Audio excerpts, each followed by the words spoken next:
Morning sa pinakamaganda naming Vice Mayor. Morning, Vice! Ngayon naman, ating tawagin at bigyan ng pinakamainit na pagbati si Lungsod Pangulo ng Maynila, ang kagalang-galang Mayor Francisco Isko Moreno Dumagasco. Maraming salamat sa ating mga parol officer. Magandang umaga. Pasensya na kayo, hindi ako masyadong maglalagay ng parol ngayong Pasko. Kaya, naman tayo, tipid-tipid muna. Pero pa rin tayo. At sa mga bata, baka mali ko kayo. Iba yung parol officer sa parol sa Pasko. But anyway, I would like to greet our beloved Vice Mayor Chief. Mga konseral natin na naroon dito at ang bagong miyembro ng Munisipyo ng Maynila, representing 896 Barangay Chairman, our Liga President,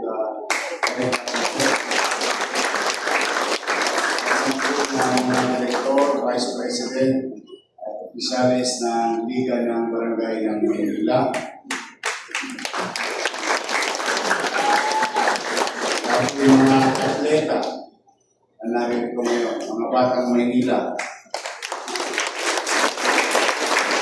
Kasama ng mga magulang, mga batang Maynila nito, kasama ng kanilang mga coach, ay nagbigay dangan sa ating lungsod. As you all know, sa ating mga parol officer, last year, sumali rin ng Maynila 2024. Ang nakuha medalya sa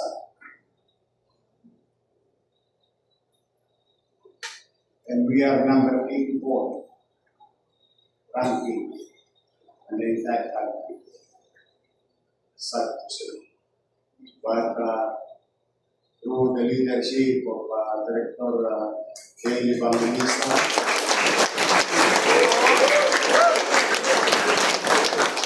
at sa po ng bumubuo ng mga kasama niya, mga magulang ng mga batang nandito na sumuporta sa kanilang anak, mga coach at atleta, ang Maynila ay nagkamit ng 43 gold medals.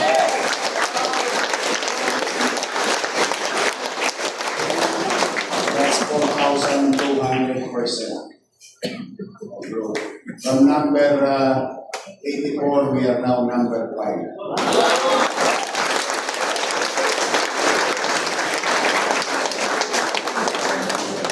Special mention ko lang sila Patricia May Santos, 6 gold medal.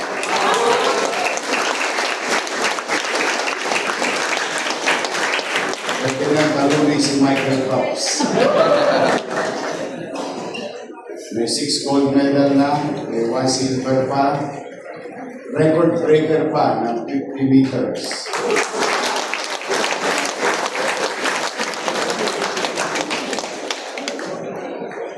Shiblon Montero,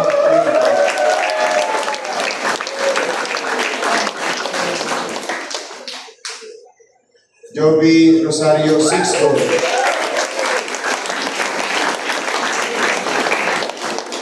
Maria Linet Libranga, 3 billion gold. Ito ay mga medalya from silver, bronze, and gold. Congratulations. Mga bata, gusto niyo ba mag-vlog?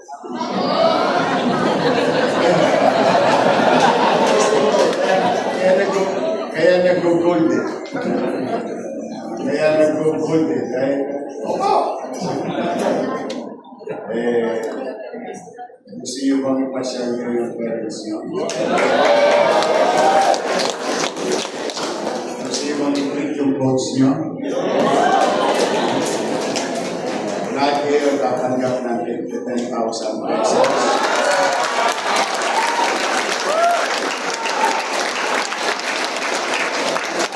10,000 pesos sa gold, 5,000 pesos sa silver, 5,000 pesos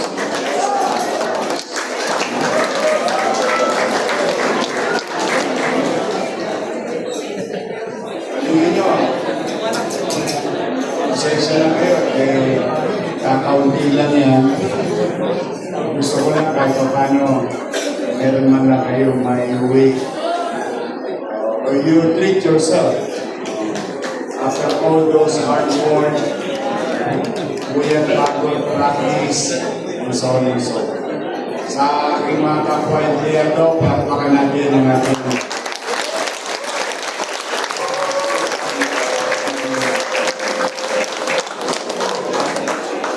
or next year, kaya nyo ba mag number 1? Kaya? Banda eh. Nagawa nyo nga yung parang imposible. From number 84 to number 5. Just imagine. Tingin ko, hindi imposible na mabalik sa number 1 ang Maynila.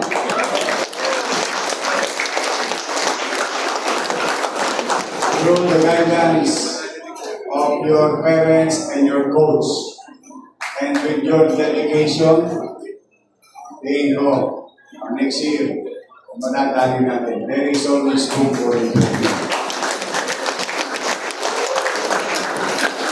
And to top it all, importante nakauwi kayong ligtas at malusog. So, mag-iingat kayo. Ha? I love you.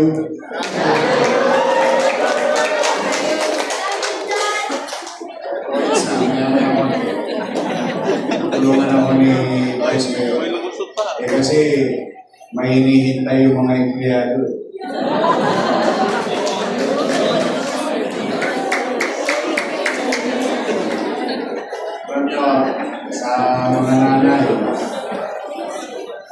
Sa mga nanay ng batang ito, sa ating mga kasama sa national government, DGMP, parole officer, PNP, and so on and so forth. Halos sa isang linggo kong sinisilihan ng puwet. Pinakabahan ako dahil siyempre kalagitnaan ng Nobyembre, Disyembre, alam naman natin na may inaasahan ng mga empleyado. Ang problema, a week ago, ang layo pa ng pangarap natin para makamit yung marapat lamang sa ating mga empleyado ng gusto. Kaya kabado. Buti nga nakapagpasweldo ng Biyernes. But be that as it may, as I have always said, God will provide. Do your best, God will take care of the rest.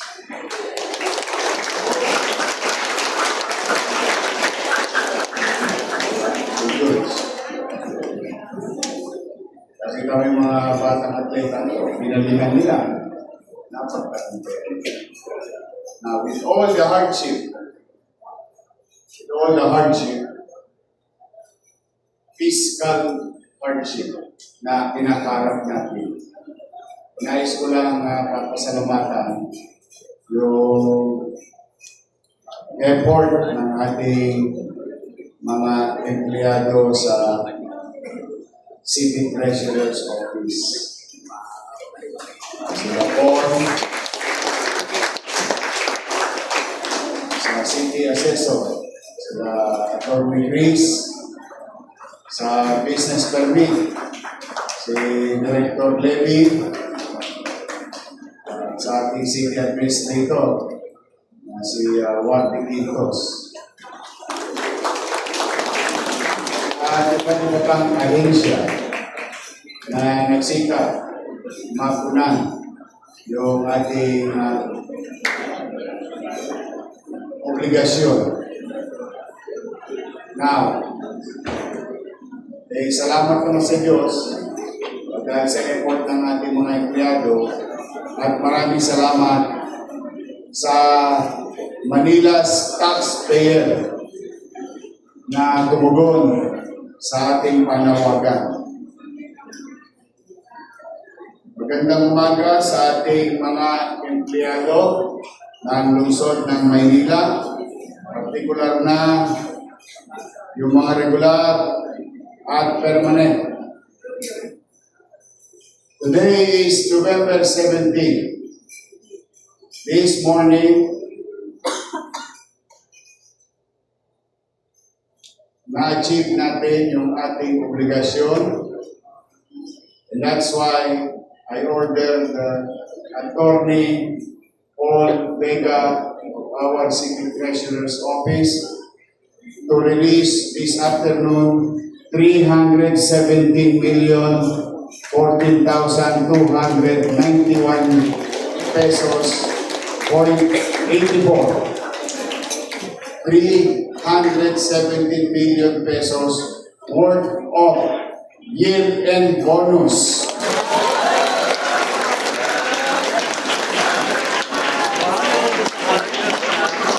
At hindi lang bonus yung nagawa natin ng brand. Kasama pa cash gift. So sa ating mga empleyado, mamiyang mananghali, tingnan nyo na ang ATM ninyo.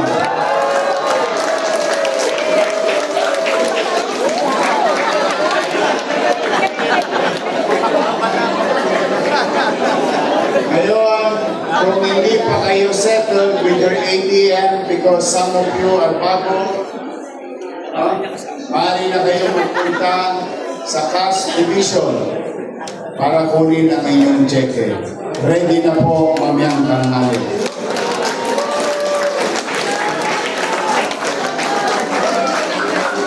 Alay ninyo, noong isang linggo, nalulungkot na ako eh. Sabi ko, paano ba yung ibigay yung bonus ng mga empleyado? Dahil wala talaga. Hand to mouth.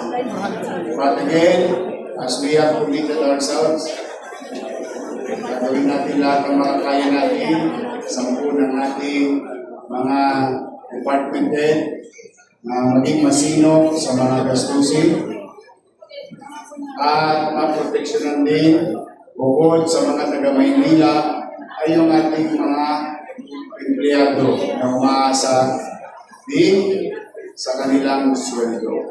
Kaya mga taga-sityo, pakape naman kayo.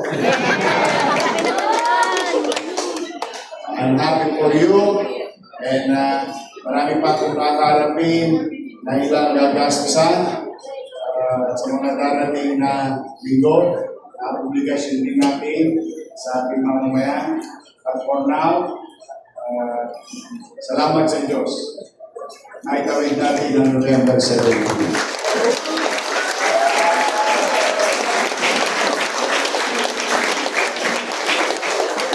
Ito naman na pakiusap ko sa inyo, ang taong bayan pupunta sa City Hall. 2 bagay lang yan. Magbabayad ng buwis o may kakailanganin sa opisina natin. Kaya, hindi kaya ko kayo na lagi niyong papahalagahan ang mamamayang dumadako sa City Hall. Whether they're paying their taxes or may mga pangangailangan sila, please, create exit step para na sa ganoon maibsan, masolusyonan yung kinakaroon nilang problema kapag pumunta sila sa Manila City. For now, at least nakaraos tayo sa ating mga atleta, kakasunod-sunod na muli ilang awards ang tinanggap natin last week. PhilHealth, DOH, and SW. Muli na naman kinikilala ang lungsod ng Maynila. Muli na naman kinikilala tayo bilang isang Batang Maynila. And I always wanted you to be proud of that. We as Batang Maynila. So, good luck sa ating mga trabaho. Mga bata, walang sopa. Walang pasok, pero ano kayo? Online. Online kayo. Online kayo mamaya, online kayo bukas. Sa inyo, inyo mga kapwa ko empleyado, mag-iingat kayo. Lagi tayong ngingiti kahit na maraming problema. Mayawa ang Diyos ay mga karaos din tayo. Another week for us, another challenging week for us. Hopefully, makaraos tayo ng ayos hanggang sa matapos ang December 31, 2025. And hopefully, there will be brighter days for us, each and every one of us, the people and the government for 2026. Magandang umaga at pagpalain mo. Manila! Thank you.